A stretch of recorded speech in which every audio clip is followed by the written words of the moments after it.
যাদেরকে স্বাভাবিকভাবে কবর দিয়ে কবরস্থানে রাখা হয়েছিল কবর থেকে উঠবে, যারা বিমান দুর্ঘটনায় মারা গিয়েছে ওই ছাইগুলো থেকে উঠবে, যারা সাগরের মধ্যে মারা গিয়েছে সেখান থেকে উঠবে, যে যেখানে ছিল ওইখান থেকে উঠবে। সুবহানাল্লাহ। লক্ষ লক্ষ মানুষ উঠে বলবে আমাদের ঘুম ভাঙাইলো কে? ফেরেশতারা বলবে হাযা মা ওয়া'দার রহমান, আজকে হলো ওই দিন যেদিনের প্রতিশ্রুতি রহমান দিয়েছিল। সূর্যটা মাথার কাছে চলে আসবে সেদিন।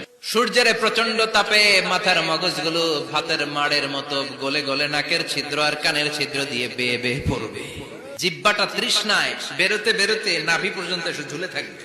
মা তার মেয়েকে দেখে দৌড়ে পালাবে, বাবা তার কলিজার টুকরা ছেলেরে চিনবে না। ও আয়েশা, দিনটা এত ভয়ঙ্কর হবে, বাঁচাও বাঁচাও ইয়া নফসি ইয়া নফসি বলে একবার ওই বিপদের দিনে মানুষ যে আকাশের দিকে এরকম তাকাবে, কার গায়ে জামা আছে কার গায়ে জামা নাই, ওই কথা মুহূর্তের মধ্যে ভুলে যাবে রে আয়েশা।